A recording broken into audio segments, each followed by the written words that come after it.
Monsieur Gabriel Mokia, bonsoir. Bonsoir. Vous êtes président national du MDECO. Nous vous remercions de nous avoir invités pour une nouvelle émission. Alors, d'entrée de jeu, nous avons appris que l'armée nationale congolaise, les FARDC, accompagnée par le mouvement Maï Maï, a pu chasser les Banyamulenge du territoire de Minembwe.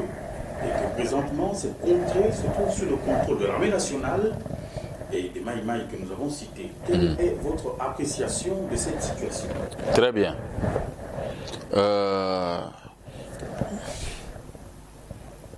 Quand on gère un pays, il faut faire en sorte que votre peuple puisse être respecté par les fils des pays voisins.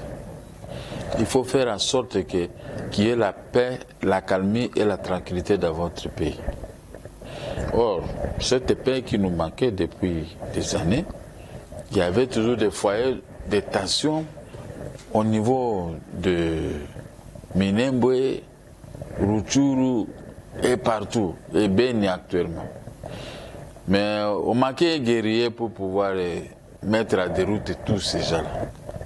Mais aujourd'hui, avec l'appui de notre peuple, avec l'appui du président de la République, avec l'appui de nos conseils, de tout ce qu'on avait dit, je crois que la victoire commence à devenir effective. Parce que on ne peut pas imaginer les gens qui quittent chez eux pour venir envahir un pays et ils sont là en toute liberté, en toute indépendance, à train de tuer, à train de creuser, à train de piller les richesses de notre pays. Mais nous, les autochtones, nous sommes toujours dans les mois. Alors, je ne peux pas cautionner ça, je ne peux pas accepter. Mais cette victoire doit interpeller tous ceux-là qui sont restés encore en train de mijoter comment détruire le peuple congolais. Mais nous avons une armée maintenant qui vient de décider de chasser les Banyamulenge. Parce que les Banyamulenge ne sont pas congolais. Même si vous les mettez dans la constitution, mais ils ne sont pas congolais, mon frère. Leur objectif, c'est tuer, piller, occuper. Notre objectif, c'est de protéger l'unité du pays que nous a légué le maréchal Mobutu. C'est de protéger ce que le premier ministre avait laissé. Et il luttait contre la balkanisation, Lumumba. Mais comment nous avons pu laisser autant d'années des individus sans qualité? Vous savez, quand on dit un rwandophone, c'était un Rwandais. Mais avec ça, l'article 7 de leur constitution dit si vous êtes né de sang rwandais, même avec n'importe qui, vous êtes rwandais. Mais les gens qui se vantent comme ça, et nous pouvons les garder dans notre pays. Tel avait été mon combat, mais comme les autres ont pris le débat, j'ai dit bravo et mon kakoso. Merci, monsieur le président Gabriel Mokia. Nous allons aborder un autre aspect, celui de la MONUSCO. Les informations en notre possession nous renseignent que monsieur Antonio Guterres, le secrétaire général de l'Organisation des Nations Unies, est favorable au retrait de la MONUSCO au Congo. Alors nous voudrions avoir votre lecture par rapport à cette prise de position du secrétaire général de l'Organisation des Nations Unies. Le retrait de la MONUSCO au Congo, ce n'est pas un problème. La crainte était qu'il y avait eu des connivences avec les autorités congolaises. Et maintenant que si nous nous assurons, et l'ONU s'assure que Félix Tshisekedi sera capable de conduire le pays et de neutraliser, protéger le pays, le retrait des troupes de la MONUSCO, ce n'est pas un sujet tabou. Ils doivent, pour finir, ils partiront toujours. Mais vous savez qu'il y a des pays ici, le Rwanda et l'Ouganda, ce sont ces deux pays nuisibles au nôtre. On ne peut pas précipiter le départ. Contingent par contingent, petit à petit, on finira par le faire partir tous dans la paix, dans la tranquillité. Il ne faut pas qu'aujourd'hui tout le monde parte, les chaos maintenant derrière. Mais pour faire encore des démarches, pour les ramener dans notre pays, il peut y avoir beaucoup de morts. Parce qu'ils ont trouvé déjà 12 millions de morts. Mais les Congolais, on dirait que c'est rien. Alors que ce sont nos frères. Va un peu dans un pays africain, tu es même des sujets de ces pays. Mais c'est fini. Tout le monde doit plonger sur toi. C'est ici, mollo mollo. Contingent, petit à petit, par contingent, ils partiront quand même. Mais ne sois pas pressé. Je sais que les gens vont dire non, ici, dans notre pays, la MONUSCO pille. Oui, il n'y a pas que la MONUSCO qui pille. C'est la plupart des gens qui pillent dans notre pays. Quand un pays devient passoire, qu'est-ce que vous voulez? Quand les peuples se mettent dans la boisson, les jeunes se mettent dans les avenirs pour demander l'argent. Mais notre jeunesse n'était pas comme ça. Moi, je me souviens, dans ma jeunesse, j'étais un grand travailleur en brousse. Pour gagner ce que j'ai pu gagner, que les gens sont tentés de convoiter aujourd'hui. On est tenté de convoiter les fruits de mon travail, le travail de ma jeunesse. C'est ça qui a fait de moi, parce que je ne pouvais pas avoir un tel immeuble là où nous sommes, et j'ai mis ça à la disposition de notre parti politique, sur boulevard de 30 jours. Mais il faut le faire. On m'a payé 15 000 $. J'ai préféré laisser 15 000 $, mais rester pour commencer à former les jeunes dans ces partis politiques.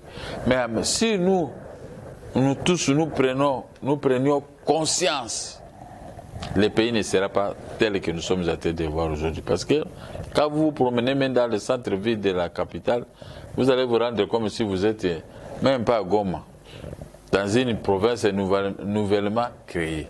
Alors que c'est une vieille ville de l'avant et après l'indépendance. Comment Kinshasa peut se retrouver dans cet état? Et les autorités veulent seulement des vestes, des voitures, des jeeps, l'argent, mais personne ne s'associe réellement du quotidien des Congolais, du devenir de notre pays et surtout de la propriété dans notre pays. Mais ce sont des slogans qui sont tentés d'avancer. Alors c'est pourquoi les gens tentent de nous arracher ces pays. Parce que ça, ce sont des humains. Ils sont là bons que pour parler. Parce que tout Congolais parle, hein, dans les médias, il suffit seulement de lire dans les médias, politiciens ou pas politiciens. Mais la concrétisation de ce que nous parlons sur le terrain, zéro. C'est ici qu'il faut une révolution des intellectuels, une révolution de ces peuples, pour amener les peuples aujourd'hui à changer le comportement, à aimer son pays, à aimer son prochain. Je crois que nous irons mieux. Bien, merci M. Gabriel Mokia. Il y a une troisième question que nous voudrions vous poser. Et cette question a trait au conflit immobilier vous opposant, notamment à M. Ngoï Kassanji. Les informations de notre possession renseignent que M. Ngoï Kassanji et ses avocats multiplient les procédures en rapport avec le conflit immobilier vous opposant. Pouvez-vous fixer l'opinion sur ce qu'il en est de votre part? Merci. C'est que de ma part, je sais qu'il n'y a rien. Il n'y a rien. Voire même la requête en intervention volontaire, la requête en référé de Ngoï Kassanji. Il n'y a rien ici. Le ministre n'a pas dit ce que Ngoï Kassanji tentait de rencontrer ici. Et Ngoï Kassanji n'était pas muni d'une procuration de la banque UZB. Pourquoi venir à la barre parler des dossiers UZB, de l'argent, tout ça? Non. C'est pourquoi j'ai pris parole. Aujourd'hui, pendant la plaidoirie, je les ai chassés. Je les ai chassés. Et le juge m'a appuyé. Le juge a accepté. Il dit qu'il ne peut pas plaider. Parce que nul ne peut plaider par procureur. Il y avait donc un problème de défaut de qualité. Défaut de qualité, alors, mais ils sont partis. Mais on les a laissés pour plaider pour Ngoï Kassanji. Mais si les dossiers qui sont en train d'évoquer des Lisébériens. Et puis en plus, quand ils vont aller mentir que le ministre a demandé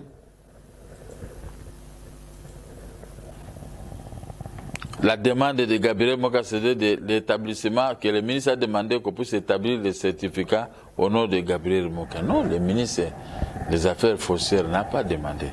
Ou nous parlons français, ou nous ne comprenons pas bien, la langue française, ou on n'aime pas bien lire. Le ministre n'a pas demandé ce qu'on veut mettre dans sa bouche ou dans ses écrits. Le ministre, lui, il a dit un petit mot seulement. Je ne sais pas où est-ce que je peux trouver, oui, la décision est là. La lettre qui fait couler beaucoup d'encre. Cette lettre-là, le ministre a dit ceci, le ministre des Affaires foncières.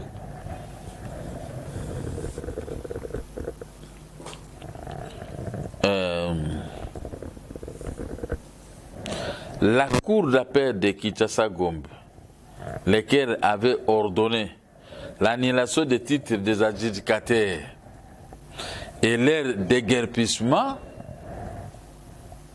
a laissé subsister la vente publique aux achats intervenue en 1996, n'est-ce pas?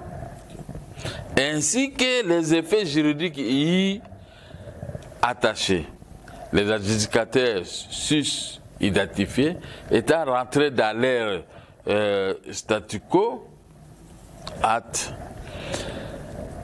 je vous demande sans différer de rétablir les certificats d'enregistrement volume ceci, couvrant respectivement de telle et telle parcelle 3801, là où habitait Ngoï Kassanji, là où habite, ou là où moi j'habitais, et les autres de l'IAC 3343, et me fait rapport. Là, le ministre s'adresse aux conservateurs.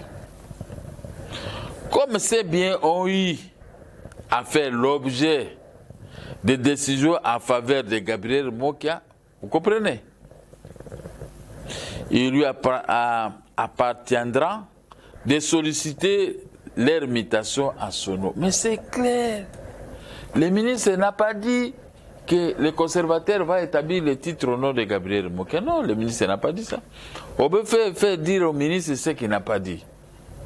Le ministre des Affaires foncières, Molendo, il est très intelligent.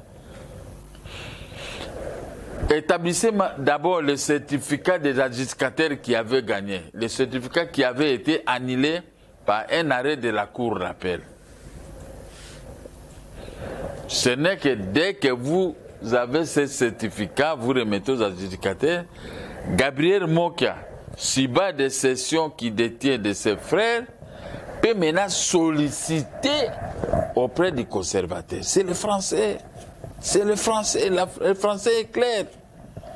Mais nous sommes allés plaider une histoire bête pour dire non. Le conservateur, le ministre a demandé au conservateur d'établir le titre au nom de Gabriel Moka. Le ministre a fait référence à la lettre. Demande d'établissement de certificat d'enregistrement de M.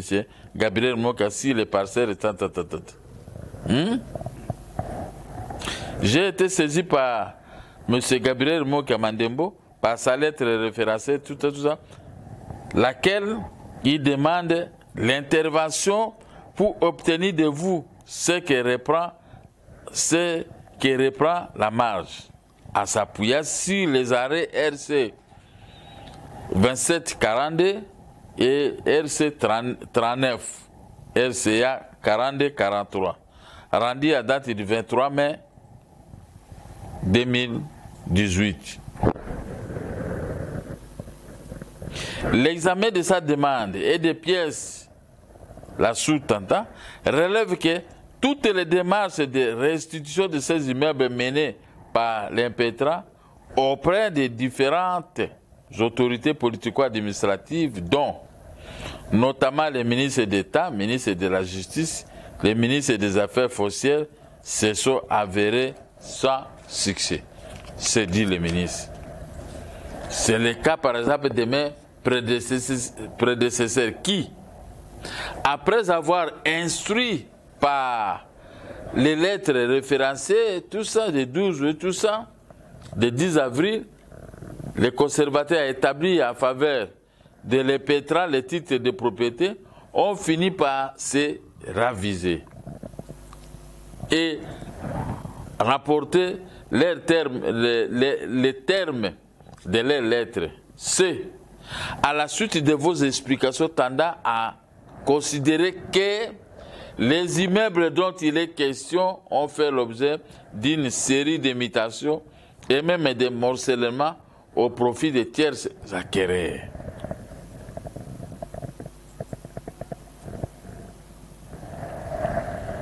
Donc, vous comprenez que les ministres, chaque ministre est le responsable de son département. Article 92 de la Constitution. Mais quand le ministre vous dit faites ceci, vous refusez. Les conséquences, c'est quoi? C'est néfaste. Un autre ministre, il vous fout dehors parce que vous êtes un mauvais subalterne. Refus de s'exécuter à la décision de ton supérieur. Alors, le conservateur, lui, il est à connivence avec Ngweka Sanzi, avec Madame Etina, avec l'avocat Maître Mouyembe et les consorts. Mais monsieur, aujourd'hui, il n'a pas plaidé parce qu'il nous a vu, il a compris qu'en plaidant, et moi qui peut plaider plus qu'un avocat.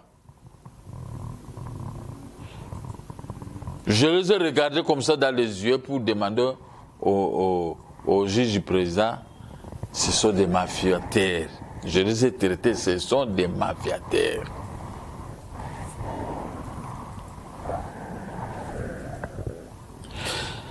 Comment les conservateurs peuvent être complices qui refusent sciemment d'établir le titre au nom de mes frères? En plus, c'est à moi d'aller solliciter la mutation à mon nom. C'est à bon droit que le ministre s'est exprimé ainsi. Mais ce qui se passe ici,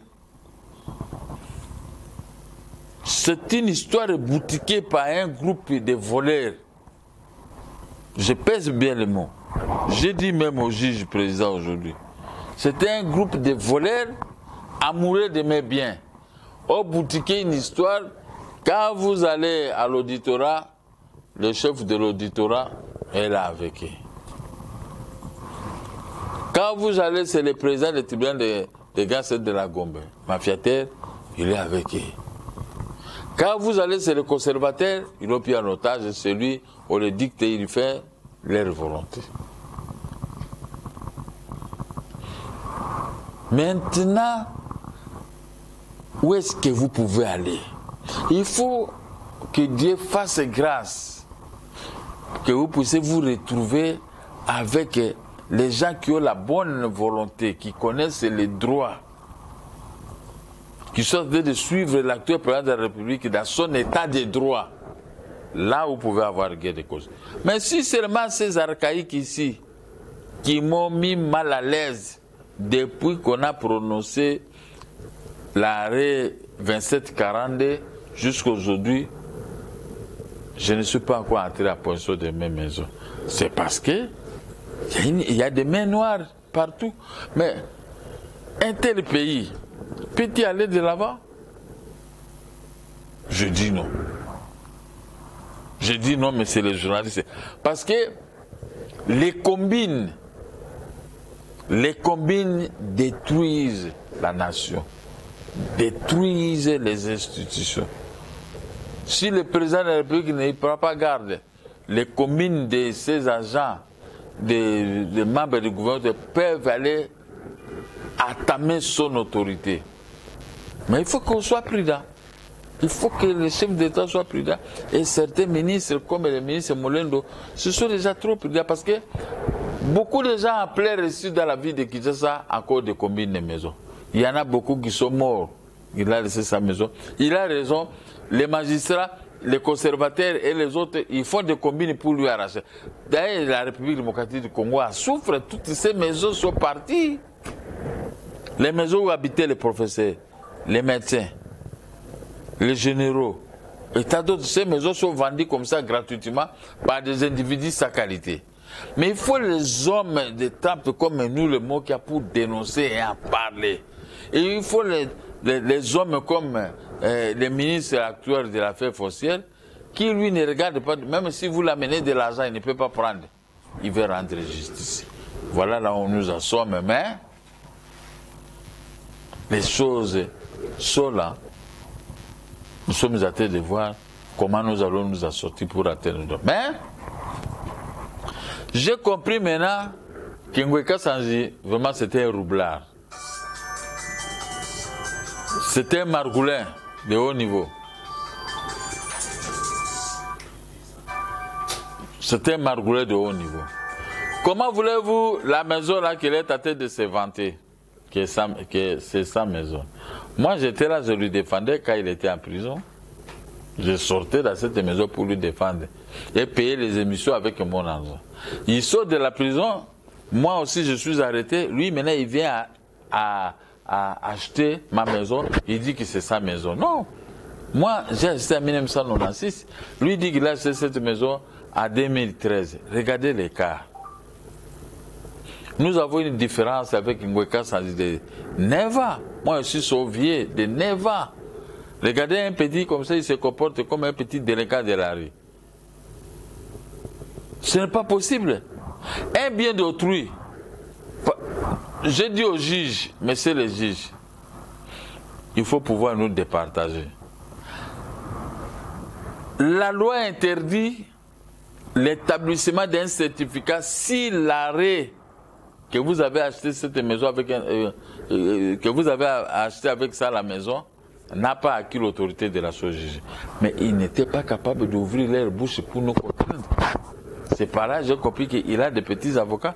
Et il gagne avec l'argent. Il vient avec 100 000 $, 200 000 $. C'est ça les Ngweka Sanji.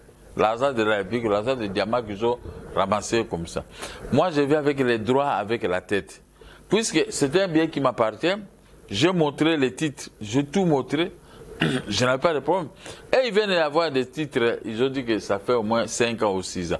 Mais moi, ça fait 22 ans que j'ai ces titres, au nom de mes frères. Mais comment maintenant aujourd'hui, j'ai gagné à la cour, cet arrêt ici, à la Cour suprême de justice à l'époque, l'année passée, je ne dois pas être en possession de mes droits, de mes immeubles. Comment? Je trouve quelqu'un qui dit que lui aussi l'a acheté. Mais lui ne peut pas. Les maisons obtenues à la vente publique ne peuvent pas faire l'objet d'un achat à gré par les individus. Non, c'est impossible. Et de là, un Margoulé encore, président des tribunaux de grande instance de la Gombe, lui, il va insérer l'article 20 de l'ordonnance du 12 novembre 1900. Est-ce qu'il y a eu des ventes? Maintenant, en Vanda, qui nous montre la procédure, et puis il nous demande, nous, d'aller au tribunal. Comment nous, on peut aller au tribunal? L'arrêt de la Cour de cassation, comme a dit son Excellence, Monsieur le ministre, a suffi pour mettre à déroute tous ces bandits. Parce que si vous comprenez bien les droits, et a acquis le certificat par fraude, complétez les restes. La fraude, c'est l'ennemi de Dieu. La fraude corrompt tout. Et on ne peut pas bâtir un pays sur base d'une fraude. C'est ça. Comme tout le monde préfère la fraude dans notre pays, regardez comment nous sommes devenus. Moindre petite pluie, il y a des morts. Oui, donc vous étiez en train de dire que l'argumentation développée par M. Ngweka Sanji est un argumentaire qui repose essentiellement sur la fraude. Si la fraude, vous avez bien compris, c'est si la fraude. Et il y a eu aussi, si je comprends vos propos, une mauvaise interprétation de la correspondance du ministre des Affaires foncières. Voilà. Les ministres, les limitations averties du jugement peuvent être opérées que si elles sont passées en force de choses. Nous avons demandé aux avocats d'essayer d'analyser cette petite question, cette phrase-là. Je n'étais pas capable. Et ils ont obtenu les limitations au moment où nous étions devant les cours et tribunaux. Donc ce sont des voleurs. Ainsi, toutes les autres sessions reprises au domaine privé de l'État par l'arrêté ministériel ou mutation consécutives et successives dont ont fait l'objet ces biens ont été faits par fraude, dit le ministre. Ont été faits par fraude à la loi. Averti de la maxime, la fraude corrompt tout. Ces mutations sont à tenir pour nul et de nul effet.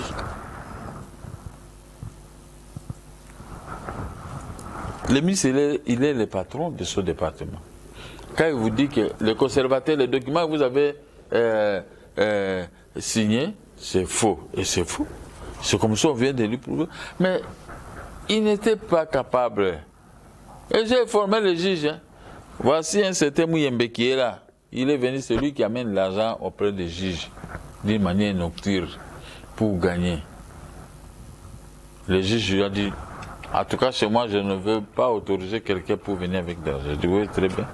Mais Dieu est dans ton cœur, il voit. Dieu, lui, il voit. Parce que faire souffrir quelqu'un, propriétaire de ces immeubles, vous venez d'arriver avec votre argent, acheter, c'est comme là où tu habites. Moi, je viens, un voisin me vend la maison, votre maison. Est-ce que je suis normal? Et j'ai établi le titre. Maintenant, je commence à crier l'inattaquabilité. J'ai gardé ça dans ma mallette. Et 20 mois, 24 mois passés, maintenant, je commence à... L'inattaquabilité, c'est comme ça que je suis traité. Oh, le titre acquis 6 ans devient inattaquable. Oui. Le titre peut être inattaquable si la vente a été parfaite. Mais si on a obtenu le titre par fraude, est-ce que ce titre-là peut être inattaquable? Je crois que les avocats de Ngweka, ils comprennent mal les droits. Donc je dis la vérité, ils ne comprennent rien des droits. Ou ils comprennent, ils veulent seulement soutirer l'argent à ce dernier parce que lui aussi ne comprend, il est un juriste, c'est comme ça, insignifiant. Alors, laissez-les s'embrouiller, mais nous sommes là pour les mettre toujours à déroute.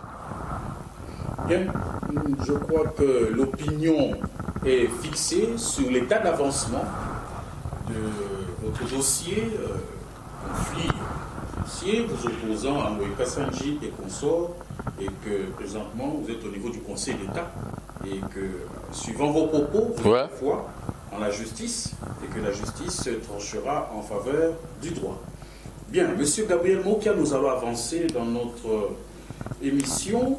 Et présentement, nous voulions savoir qu'au lendemain de la confirmation par la Cour constitutionnelle des résultats à l'élection présidentielle proclamée par la CENI, lesquels donnaient pour vainqueur son Excellence Félix Antoine Tshisekedi Tshilombo, nous avons assisté à une vive réaction, sinon une contestation incarnée par le camp Lamouka, dans la figure de proue était M.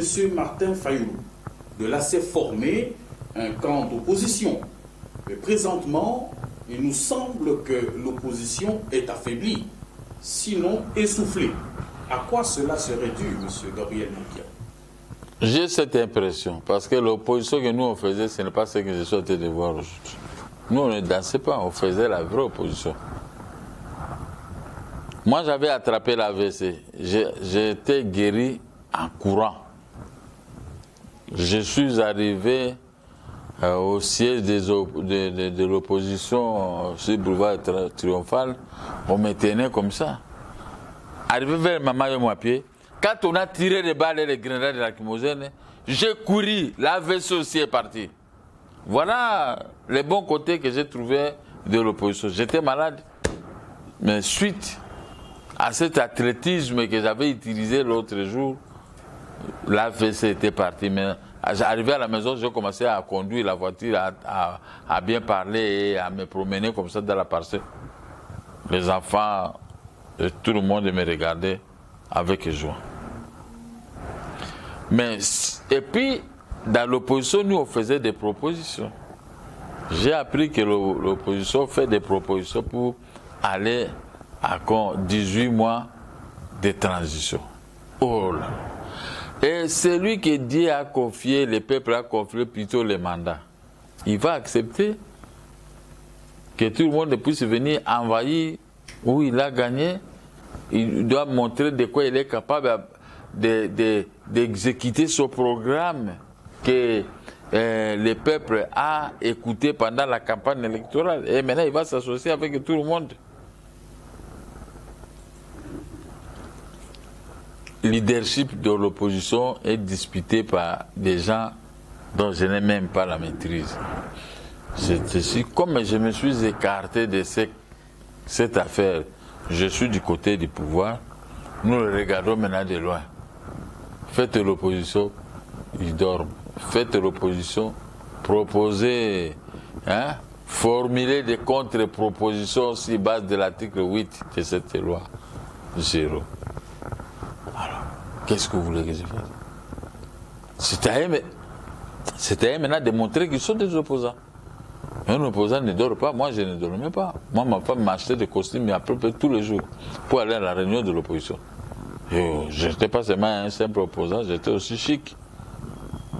Parce que j'avais l'idée que demain je vais me présenter à l'élection présentée. Il faut que le peuple sache que non, cet homme était toujours chic. Ce n'est pas avec l'argent du pays qui s'est fait embellir, mais il a commencé à s'embellir depuis des années. Mais quand les opposants dorment, c'est la joie pour le pouvoir. Mais moi qui ai un ancien opposant, je ne peux pas accéder. Faites les propositions pour permettre au pouvoir de mieux fonctionner. C'est ça le rôle de l'opposition. Contrôler l'action de l'exécutif. Dans les cas échéants, formuler des contre-propositions. Si par exemple il y avait des élections, oui, mais là maintenant, vous gagnez. Mais ici, il n'y a pas des élections. On doit d'abord obéir à celui qui avait gagné, quel que soit le modèle de victoire que vous dites, que vous critiquez, tant mieux. Mais je ne vois pas l'opposition.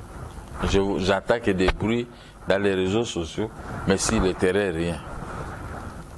Bien, merci beaucoup, Monsieur le Président Gabriel Moukia, président national du MDECO, et vous avez voulu répondre à nos préoccupations du jour, et l'opinion a suivi vos réactions par rapport aux préoccupations qui étaient les leurs, et nous pensons que ce n'est pas la dernière fois que vous puissiez nous recevoir dans le cadre d'une interview.